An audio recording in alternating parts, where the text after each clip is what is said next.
Welcome to the Coffee with Karen podcast, a weekly chat show discussing everything from holistic health to current affairs from a mental, physical and spiritual perspective. Get your weekly cup of positivity with a sprinkling of woo-woo.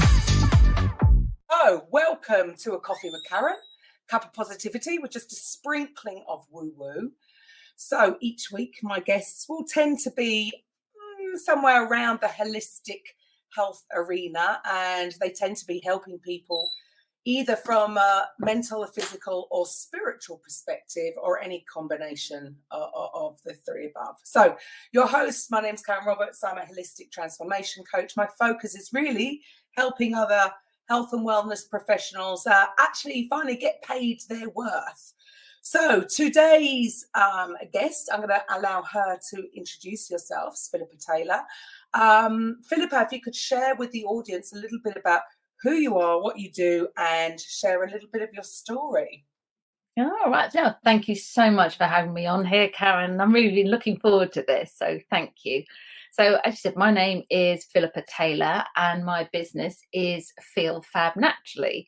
I'll come into that. I am a mum. I'm a servant to 2 rescue cats, both of whom have decided that my office is the only place in the whole house they need to be. So they will probably join us at some point during this coffee on that side. I have a teenage son. I've done a lot of competitive sport, or water sports. I'm a water baby. I think that's my Pisces in me coming out on that side. Career-wise, I have been a PR public relations consultant for, I'm going to say 35 years, but number might be going up quite shortly when my birthday is around in a couple of days on that side. And I just love communicating. I love helping people. I love problem solving. And after that 35 odd years, helping businesses to put their best foot forward, I just came to that point when I thought, is this it? Is this all there is? Is this what I'm going to do? I want more. I want more time. I want to help people more, individuals, and particularly women. Because, along the way, I've changed careers a couple of times within that 35 years. I've done career counselling. I've done some teaching English as a foreign language. I've been travelling.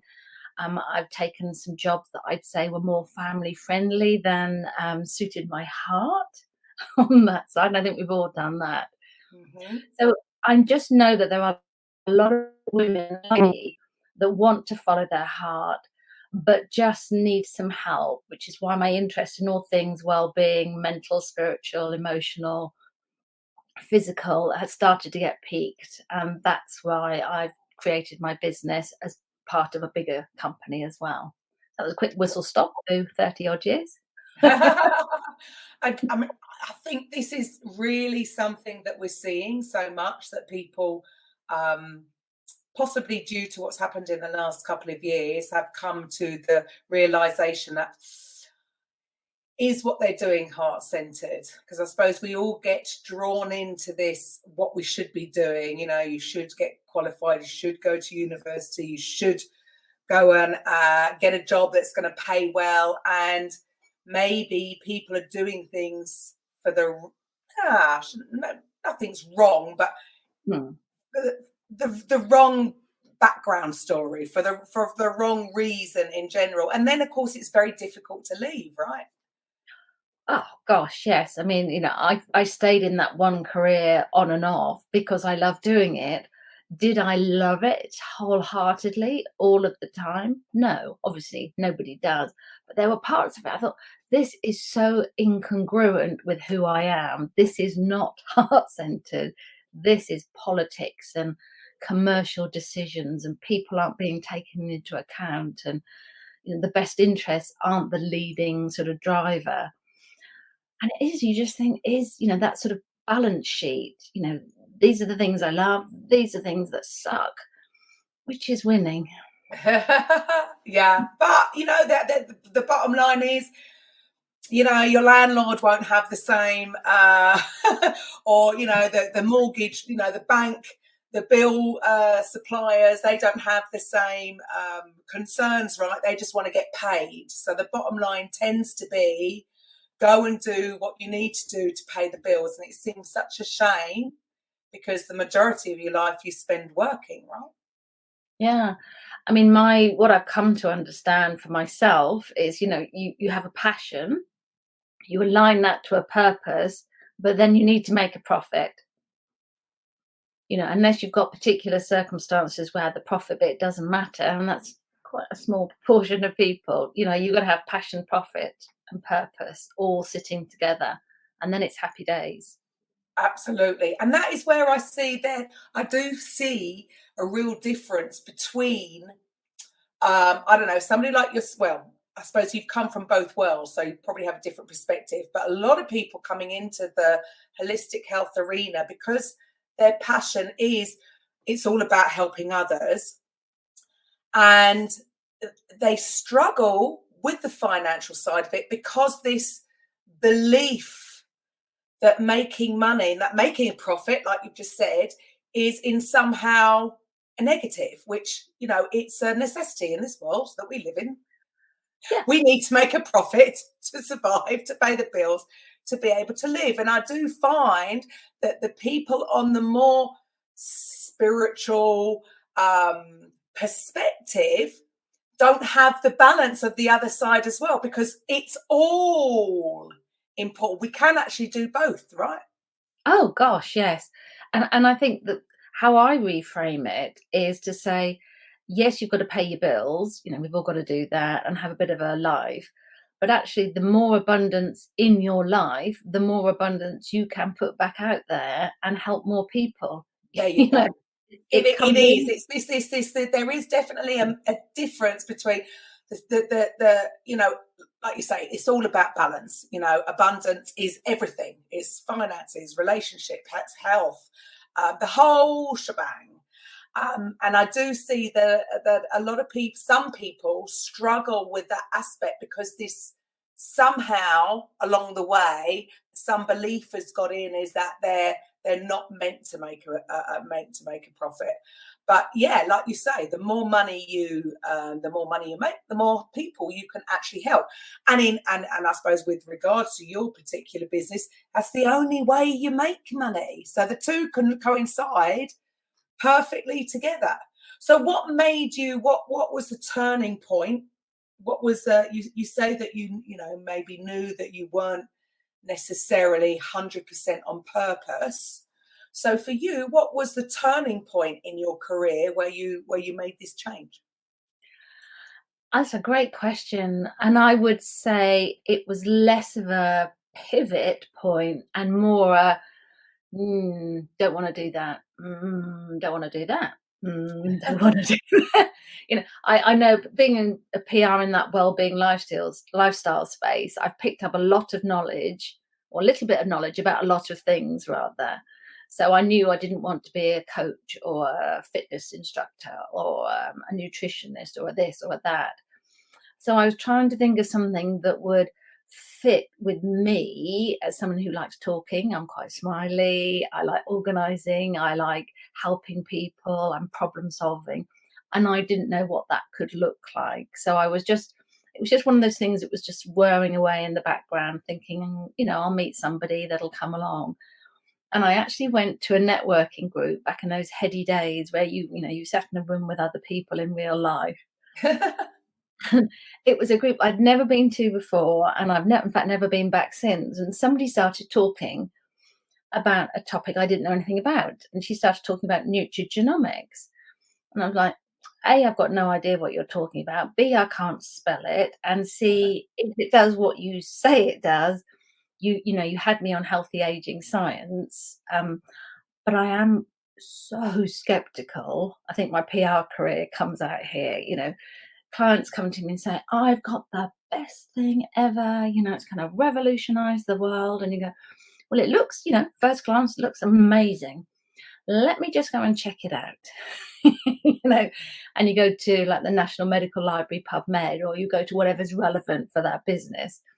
And, you start poking and prodding and lifting the stones. And 9 times out of 10, there's nothing, there's no substance. So that didn't work for me. But with this company, I was like, okay, I'm going to go to PubMed. I'm going to check out the independent peer-reviewed science behind the company and the unique product that you talked to me about.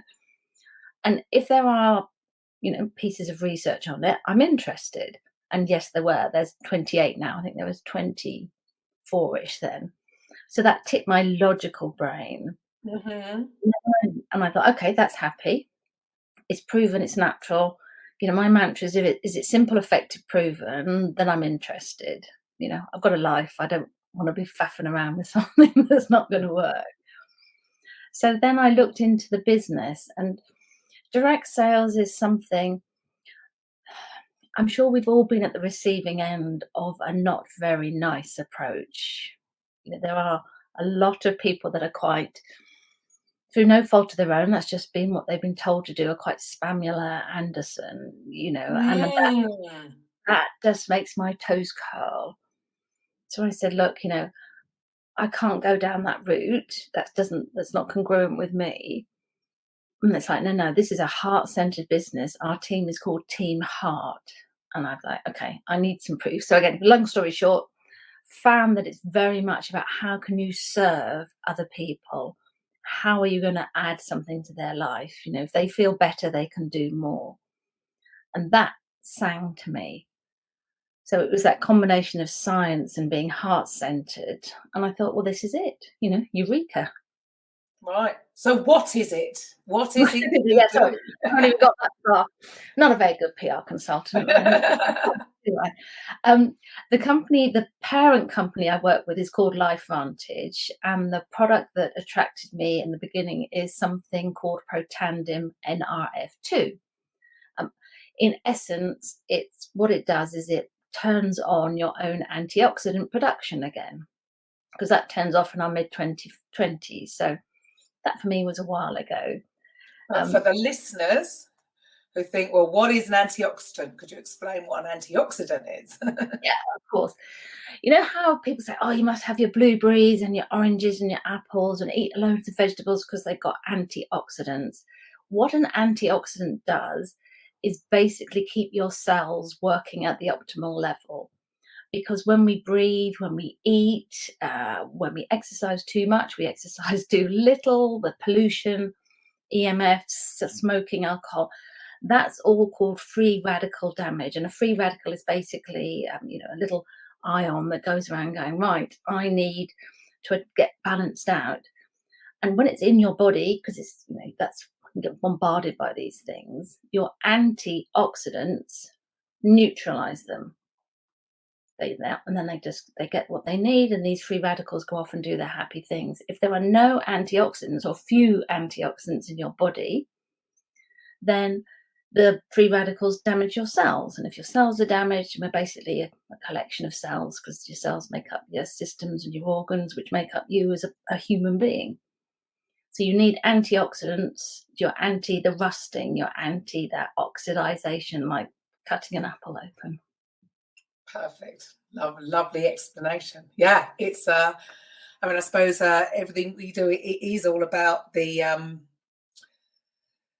not rather than the germ theory for illness, the actual terrain theory, and that basically just saying that, well, if your cells are in a healthy environment, when you are coming across a germ or a virus or a bacteria, your body is in a much better state to fight it. So, and it's not just about getting the right nutrition in, but like, as you said, getting the poisons, the toxins, all these things that, as you say, we're bombarded with on a daily basis. Basically, always said that we are killing ourselves. The difference between the Victorian age and now, we've dealt with the majority of the deaths that were happening back in the Victorian days, and now we're dying from basically self-inflicted. We're just killing ourselves through the modern poisons that we're absorbing on a daily basis. So yes, this is definitely something that I wholeheartedly agree that everybody needs to address this part of it, because it's not just about the goodness going in. It's actually neutralizing the poisons and the toxins. So, and how long have you been involved with this particular company? Coming up for 6 years, in fact. I was thinking about that, and I thought, to start with, I thought, oh, I'll just try it. It won't make any difference. I'm really healthy. I look after myself. I'm an athlete, ex-athlete, and I work in Wellbeing. What can they add for me type of thing. That sort of, yeah, okay, been there, got the T-shirt type thing. And when I sort of, actually, it was funny, it's my husband that noticed the first thing. It was one morning, about, I don't know, 6-7 weeks after I started, he turned to me and he said, "Who are you?" And I'm like, okay, we've been together 20 years. You're not going to remember who I am and next to you in bed. And I said, what do you mean, darling? It's probably a bit more colourful than that. And he said, it's 6 o'clock in the morning. You're wide awake, smiling, happy, chatting. You are not hiding under the duvet demanding coffee. And I went, oh, no, I'm not on that side. And I'd never been a morning person, so that was really different. And then I sort of started noticing that my energy levels, I didn't need coffee and sugar to get me through the day. And because of all my sort of competition, my muscles were beginning to tell me they were there. My joints were beginning to get a bit inflamed and tell me they were there and a bit creaky, that inflammation piece. And, that's all been helped. So I kept going and I kept going, and then lifestyle changes, sort of hair and skin, and the longer I take it, the better I feel. That's my personal experience. Brilliant. And there you hit on something I think that's incredibly important. There is inflammation. I think pretty much the majority of ailments, illness, comes down to inflammation. Inflammation is obviously needed in certain cases, like in the beginning of certain things, you need inflammation. I'm not saying that's a total negative, but prolonged chronic inflammation will then lead on to illness and disease. And again, it's so interesting, isn't it, that it's because you can't see it. It can be very difficult to explain that to somebody, because if you're not getting, which I find fascinating with this whole holistic health thing, is that as human beings, we tend to, or we are conditioned to, only wait until we've got a symptom of an illness or a disease before we go and get it checked out. Whereas, like, prevention is better than cure. But because what we need, Philippa, is one of those Star Trek scanners. Can just scan us and tell us what's going on in the body before, and because the symptoms obviously are only going to show once there's been a very prolonged period of inflammation going on in the body somewhere, or damaged cells that aren't, like you say, that haven't got enough antioxidant to lock onto them to neutralize them, so they're taking over. And I do see that all the ailments, the illnesses, the diseases that we're seeing in this day and age are due to this. It's number one, I think the first thing you mentioned there was sugar. Yeah, my goodness. Sugar being the totally in my line, the major issue for I think everybody. But we don't see it, do we? Or we don't instantly feel it, so we don't necessarily take action. And then the taking action is actually can be quite difficult. Yeah, and I think it's interesting is that it's the same as like cholesterol. You can't see that your cholesterol levels. You have to go and get tested. You feel it, and then somebody says, "Oh, your number's this," and then when you're given that sort of news, you can make some changes to do it. But you're right, it's like when you get a swollen ankle, or you get a cut and it's, gets red and hot and puffy. It's like, oh, I've got to take care of that. You do want like on your phone charger, a little band across your forehead. And it's like, okay, yeah, your well-being's going down. You need to do some stuff. Yeah. If we had that, I think people would take a little bit more care of themselves, because Do you find that if people haven't got to the stage where they are noticing worse health or lethargy, or if they think they're healthy, it's very difficult to then to sell health if they already think they're healthy. Yeah, I think for me it's always been a question of saying, look, you are older than you were yesterday, and tomorrow the same thing's going to be true. There is only one way this goes. Yeah. Typically, I work with people sort of in their 30s up to the sort of 60s, 70s on that end. And it is at a very different point where people start to notice that they're not 20 anymore. It could be someone in their 30s goes, do you know what?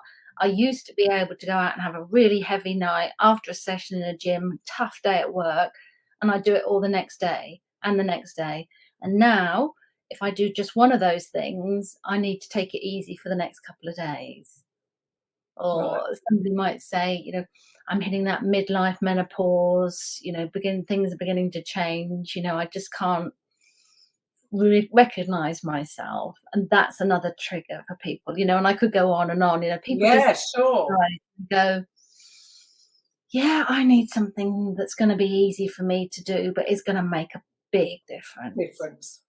So what would you say is your whole approach to supporting your well-being in general? My personal approach, and this isn't anything to do with the companies, it's just what I've worked out over time, that sort of wisdom that comes with having gone around the sun a few times, is I call it charm. And that C is the community, being connected to people, whether that's friends, family, local neighborhood, a sports club where you worship, whatever it is, being connected, from giving your time and expertise, if that's relevant, to doing a random act of kindness, or just smiling at someone, giving them a compliment, just connecting with people. Oh, here's a cat coming along. So, the H for my charm is hydration. Always have a glass of water on hand. Because if you're thirsty, you're already a bit dehydrated. And I wish more people would actually take that on board. Again, I think that's one thing that I see, that the majority of people, I actually even read, there was a book that I read once, that our body's many cries for water, something like that. That even that could be the simplest thing to correct a lot of things, because they do not know that they are dehydrated, and there's no way people are drinking enough water, and in the correct way. Because I've had it where I had a friend's daughter, and she wasn't well, and the mum said, well, she drinks a lot of water. She drinks 3 litres a day. I said, really? I said, well, that's actually probably bad, because she's probably flushing the important minerals out of her body. And so the importance of having electrolytes in your water so that you absorb it, because it's not about getting water in the body, is it? It's about actually having the cells hydrated. Two very, very different things. So hydration, yes, I'm with, and it's interesting to say their community, and I would, it's very similar to the way I look at things. It's all about reducing the ways to reduce stress, I suppose, reduce cortisol, and working in the community, giving your time. So again, that whole gratitude, that whole feeling place. So so C is community, H is hydration. What comes next? A is the activation. I'm, obviously it's the company I work for, but I like the principle of getting your body to do what it used to do. Whether it's making antioxidants, whether it's making the mitochondria, the battery packs in your cells, the idea that you can do something really simple and flip those switches back on. For me, it's a good job. It's simple, it's effective, it's proven. So that's my activation, the A for activation. And then we've got R for relaxation. And that can be anything from gratitude journaling to just standing outside your front door, looking up at the sky, to reading a book, meditating, having a bath, whatever takes you out of the hamster wheel of your day and just lets you sort of get out of your head and into your heart. That's a real non-negotiable for me as well on a daily basis.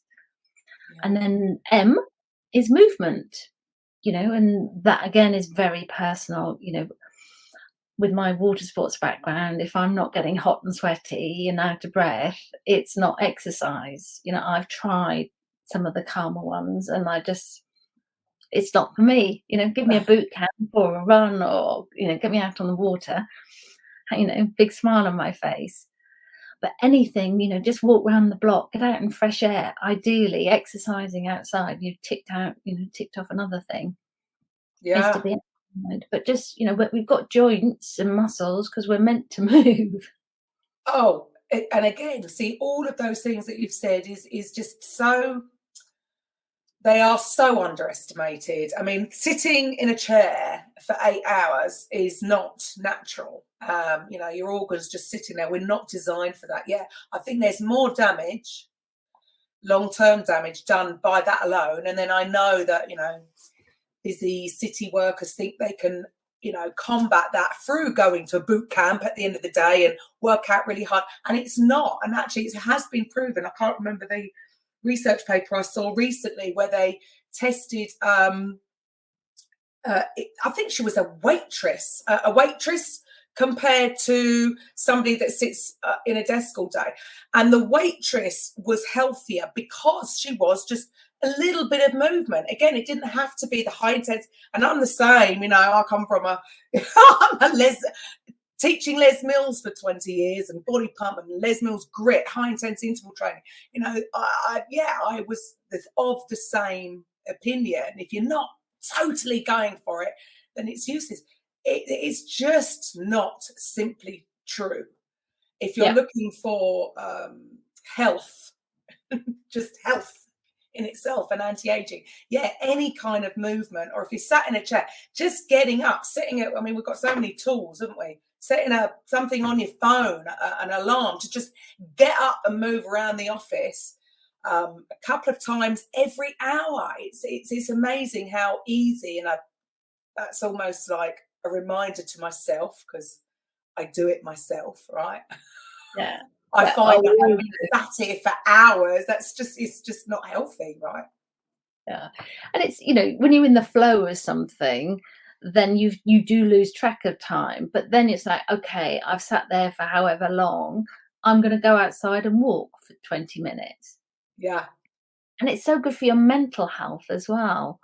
You're connecting back with you, and then you go back and you go, oh, okay, I can change that. Oh, no, that's pretty jolly good, whatever it is. But you're taking yourself out to be refreshed. Oh, there's so much in that even. Do you think things are changing with a lot of companies, that this realization that the mental perspective and the physical is definitely linked? Maybe the spiritual they're a little bit slower on, but at least they've, I think, finally admitted that, yes, there is a huge connection. And like you say, especially if you're problem solving and you're focused in on something for so long, you need that break to go away, to distract, to maybe calm your mind down, calm that the voices in your head going, the stories you're telling yourself that maybe you can't fix this problem. And then, funny enough, boom, the answer appears. It's just it's and I think and is that the spiritual coming in? Yeah, I think it is. It's that quietening of the mind and actually listening to that inner voice, whether you call that whatever, higher soul, whatever you want to call it. Where does it come from? It comes from within you, but it is that spiritual perspective that the woo-woo that nobody really wants to talk about, because it's not logical, but actually we know it to be true, because like we say, I don't know, or go and sleep on it. It's the same thing. It's the same thing, isn't it? Go and sleep on it. And it's trusting your gut instinct as well. When that sort of feeling comes, and obviously your gut and your brain are connected, it's like, okay, I'm listening. I really am listening now, and I'll do it.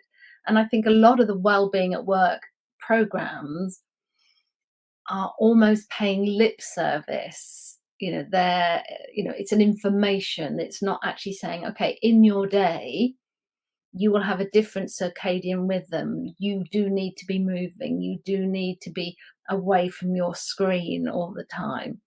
And it is, I think obviously the pandemic was a, tragic thing to happen, but I think it's made people reassess how they look after themselves and what they do in their day.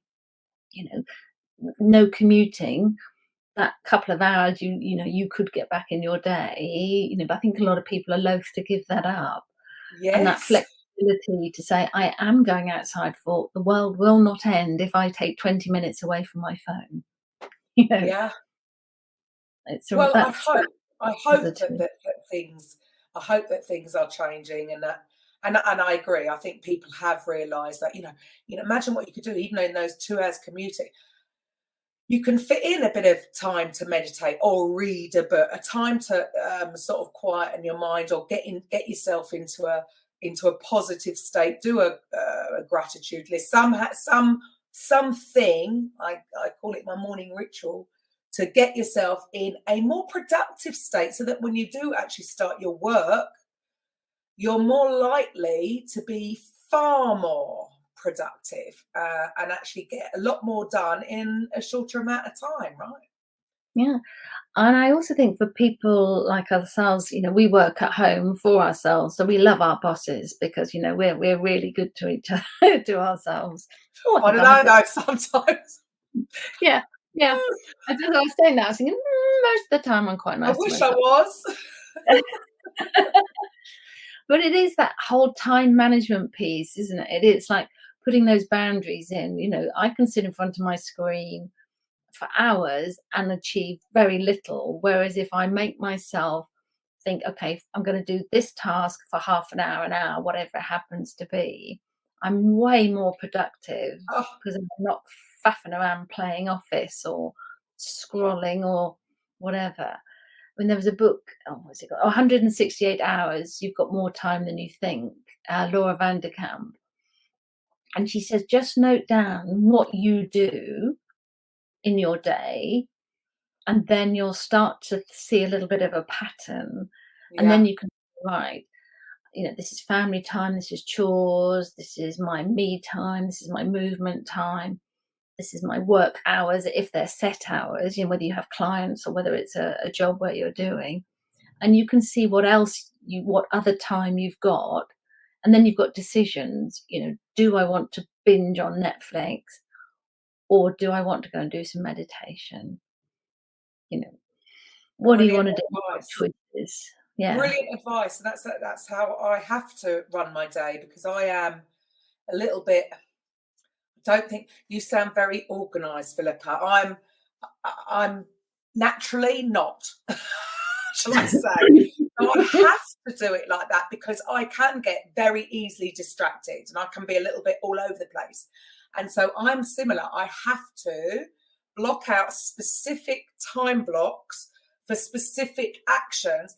If it's not done, again, my timer goes, I'm on to something else, because I seem to get more done like that. And because I might think I've only got 10 minutes left, I've got to complete this and then move on. Whereas if I've just haven't done that for the day, I could just still be on the first thing I needed to do because I've actually got sidetracked and started scrolling. So, yeah, because it's interesting you say that about being the boss of yourself. I'll tell you what, the biggest issue I see is the difficulty for some transitioning from being an employee where they do have a boss and they do have accountability. So they do have to get that job done by the end of the week. Otherwise, they're not going to get paid. And then coming to start a business, say in your arena, struggle because they do not have that accountability anymore, and they are their own. Even though every one of us will probably say we would love to be our own boss, some of us shouldn't. I've had to learn the hard way to actually really be strict on myself, to hold myself accountable, because otherwise I could be just all off and I should actually say that with a lot of thanks to my wonderful VA, Carlin. Thank you. I don't think I could do it without you. Because I know my natural, my personality might not have been as well suited to this. So what would your advice be to somebody coming into a business like yours that might not be as organized as you are? What advice would you give them for starting a business like yours? There'd be two things. One, really think about what you want to get out of the business. And this is whether you're being a holistic therapist or working with another parent company, whatever you're trying to do is, why are you doing it? What do you want to be different that what you're doing currently won't give you?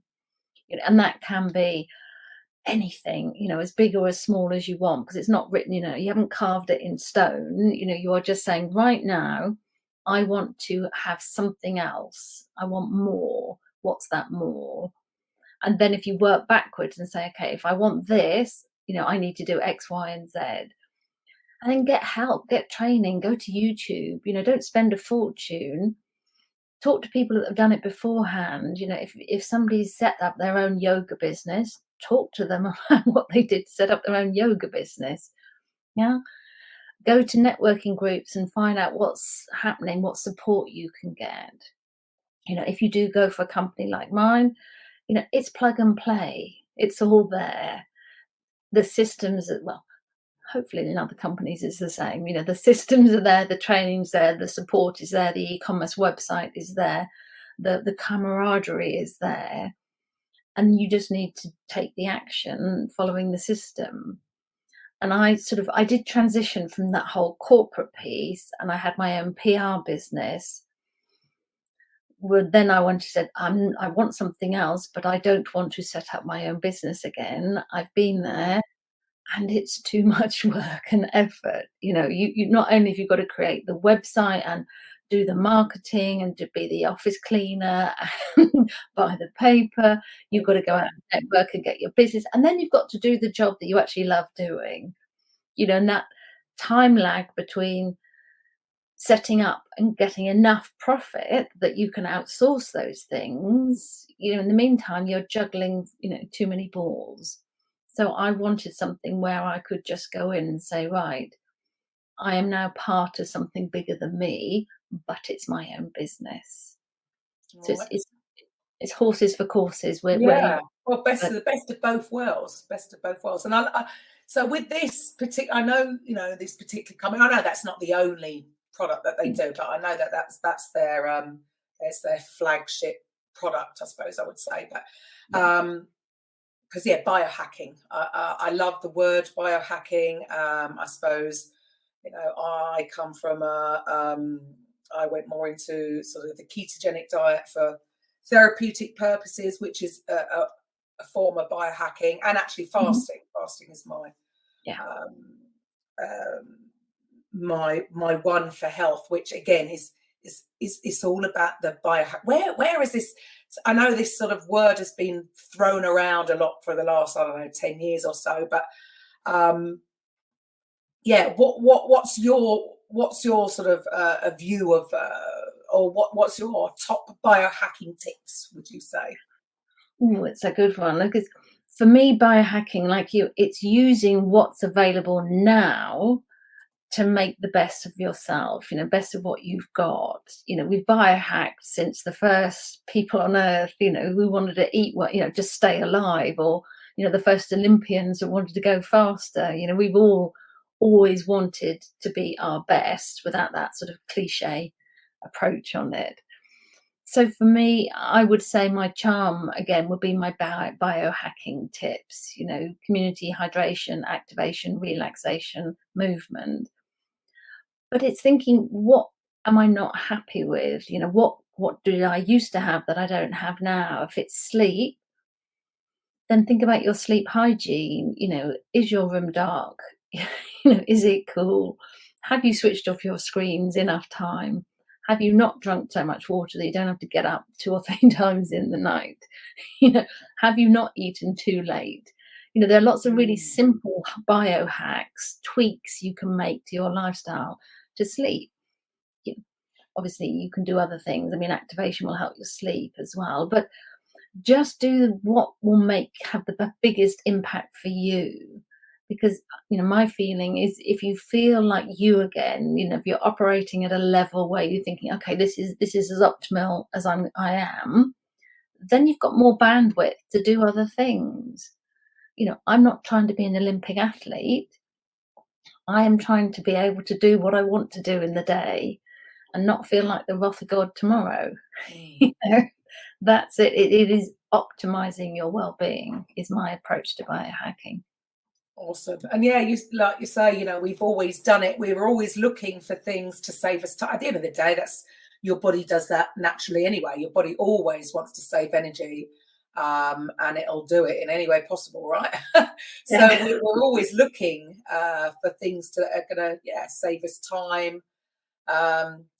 You know, the danger is, I suppose, in a way, technology. We've gone maybe a little bit too far that way. That's actually detrimental to our health, because a lot of people are getting lazier. And you know, it's funny that I mean, I've just given up my car to I've taken on a motorbike. I don't know whether that's a midlife crisis or not. My daughter's we just bought my daughter a motorbike, and that we're sort of sharing it at the moment. I've actually just put my back out. You know, yeah, like you say, we're not as young as we still think we are. I'm not 25 anymore. I'm going to be 50 next month. But come on, Karen.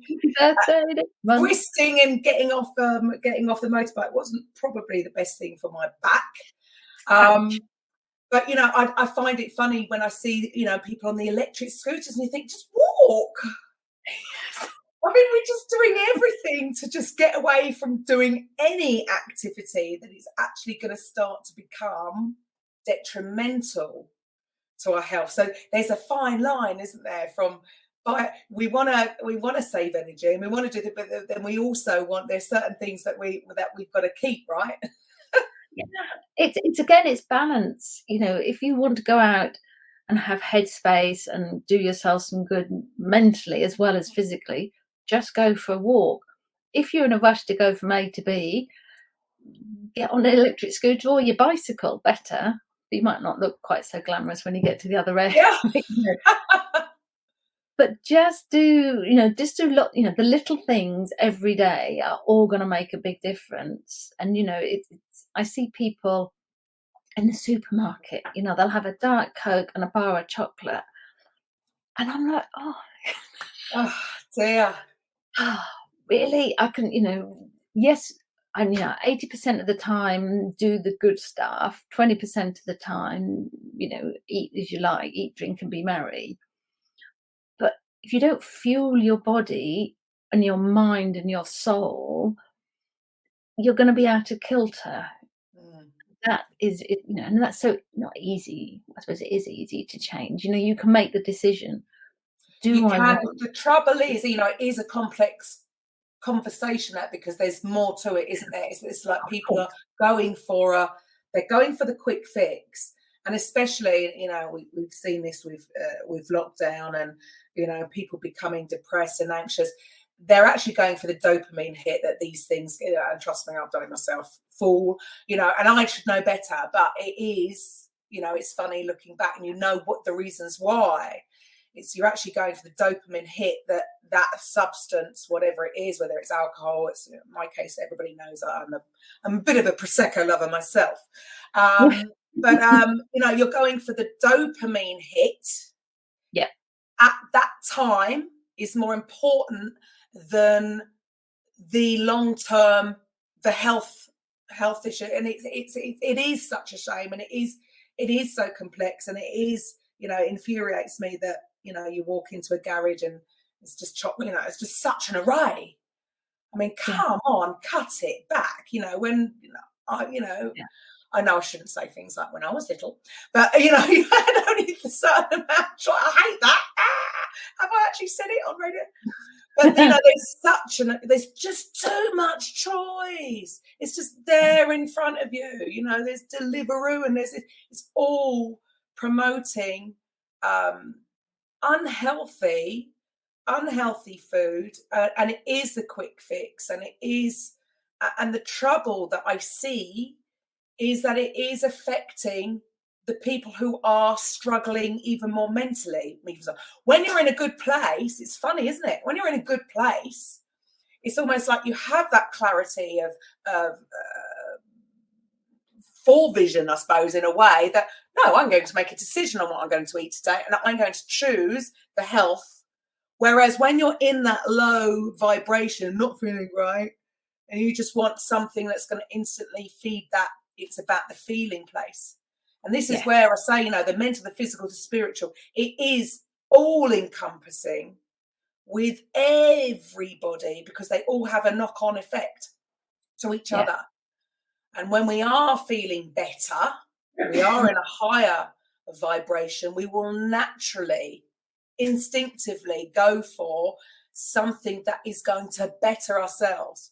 And it does frustrate me that, unfortunately, it's like they're aiming it at the lower ends, the people that are not in that place, vibrationally even. And it seems to be dragging, you're either going up or you're going down. There's no such thing as inertia, right? You cannot stay. Sometimes I'd like things to say, just pause for a moment. Just let me hang here. Let me feel sorry for myself for a minute. But, you're either spiraling up or spiraling down. Such a shame. But so for anybody that's out there that knows they've got to, not they've got to, that's a terrible word to use. That's they're looking for, at the end of the day, we all want a bit of anti-aging. I'm going to be 50 this is, like you say, we're not getting any younger. So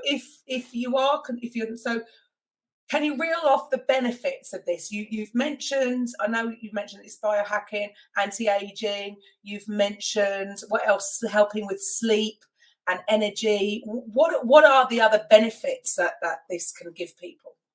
Okay.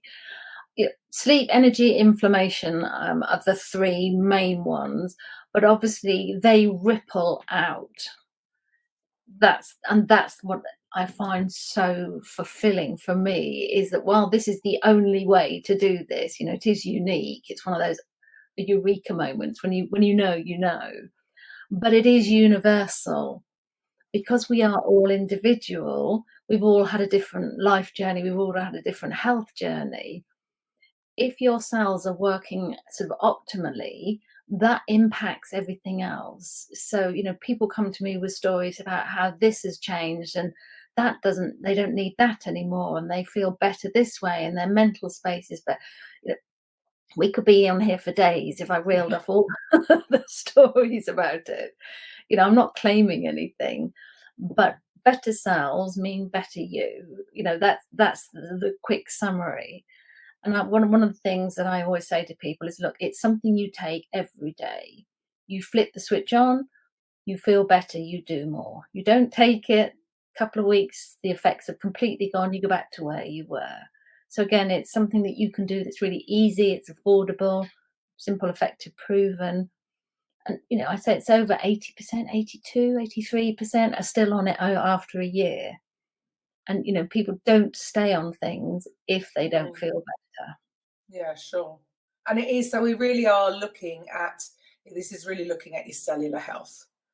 Yeah. It's looking at cellular health. And again, it's when people, I think they're coming to that, with what's gone on, that, of course, cellular health is actually everything. It just means that, again, not making any claims, but it makes sense. To me, the whole terrain theory is just like, why are we focusing on the other when terrain theory should be the thing that we should be focusing on? You get a goldfish that's sick, the first thing you do is clean the water, clean its environment, and guess what? The fish gets better. It's not difficult. It really isn't. We've overcomplicated things. Totally overcomplicated things, and it just seems totally crazy to me. But so there is obviously the health benefit side of it, and then obviously there's a business side of it. So then who would be an ideal, I don't know, candidate or anybody looking to start a business or whatever? What would you say? Great question. Thank you. And again, it's somebody who wants more. They want something else. They want to follow their heart. They want to say, they feel like there's something else they can give. And that might sound a bit worthy, sort of lentil sandals. And I put people into sort of three categories. And it's one, people that want the product. They want to feel better, and that, if you're a man, woman, horse, dog, cow, or even the cats, if you could get them to swallow a tablet, I can't. It will work because you're a mammal. So there's that group. They're the biggest group. There are people that then, because they feel good, they recommend it to their friends and their families, and there's a referral link to get discounts and credits. So that side.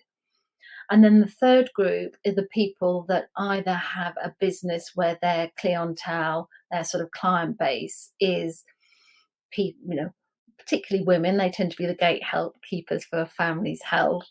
Women in their sort of 30s, 40s, 50s, 60s, who they want to add value. So it can be just as an added value service. Or we're finding that, the people that want to have a business of their own, that they can work around family, their job, whatever they've got as their time commitments. And those are the ones that want to make a difference to the world. They want to be part of a community. They want that tribe feeling. And they want a bit of fun. They're the ones that I love working with, because they say, I want to do this because this is what I want to use the money for. This is what I want to do with my life. This is what I want to set up. And what I'm doing right now will not give that to me.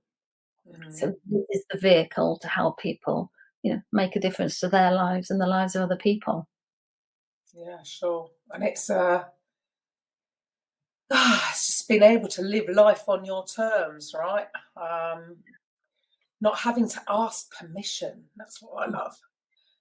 I don't have to ask permission to anybody to do anything. Yeah. I couldn't imagine ever going back to that again, ever. Not that it's been a while, but no. And also, and just not being again, the only downside that I see is people getting a little bit obsessed. So my advice would just be set boundaries from the beginning. Choose, make a choice. I do not work weekends. I do not work evenings. That's it. My working hours are this and this, rather than being, surgically attached even to your phone, which I see so many in this industry, which I think is such a shame, because most people come into this kind of industry because it's not always just about the money, but it's also the time freedom, and then they lose their time freedom because they're obsessed with their phone. So I mean, I'm most people know me. I know that I'm a huge supporter of this kind of business, and definitely empowering women.